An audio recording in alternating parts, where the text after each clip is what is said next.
So I went on a walk with my dog. There's a field behind my house, so we were walking on the field, and my dog gets on the field. He takes a right, and he goes right for this one tree, and he starts sniffing the ground around the base of the tree.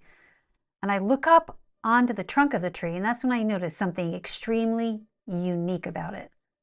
What was so interesting about it? Well, I'm going to show you. Check this out. You see this?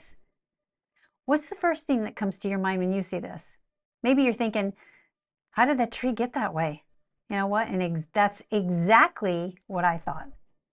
So what do we do when we don't know the answer to something? We do an internet search, of course. So that's what I did.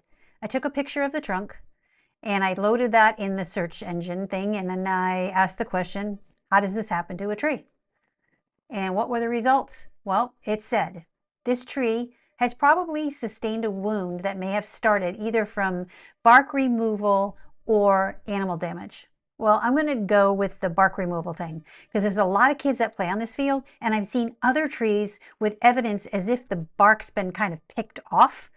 So I'm assuming that's what happened and that this tree just sustained way more damage than others. And then my next question online was, when a tree's been wounded from bark removal, what happens to the tree? Well, it said the tree responds to its wounds by forming a thickened area around the wound in order to heal the wound so it doesn't leak and infect the rest of the tree. Well, what did I think about that? Well, my immediate response was, that's very informative, very scientific. And I never knew that about trees. That's kind of very interesting. So I proceeded to walk the dog further, and about a couple minutes later, it hit me. And what hit me? Well, I'll tell you. This is what I thought. I went, that tree is us. That tree is symbolic of our lives. Now, what do I mean by that? Let me explain. The wound on this tree has become part of its uniqueness and its beauty. Let's face it. I mean, the tree's pretty unique looking, isn't it? And it's beautiful. I mean, it's almost like art in nature.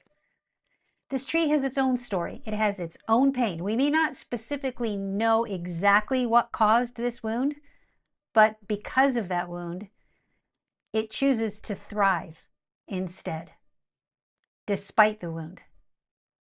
We're just like that tree. How?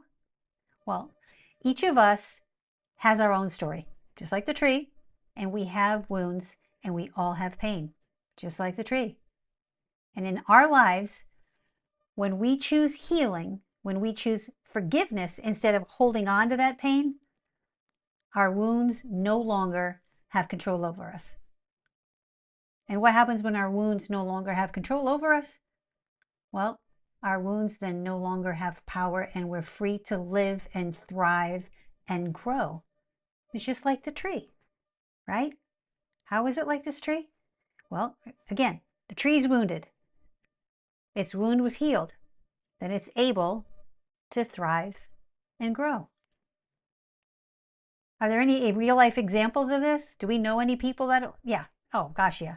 There's a lot of people, many people that have gone through tough times and have chosen healing and forgiveness instead of letting it eat them away from the inside out. But I'll give you one in particular, okay? Corrie ten Boom. Who is she? She's a Holocaust survivor.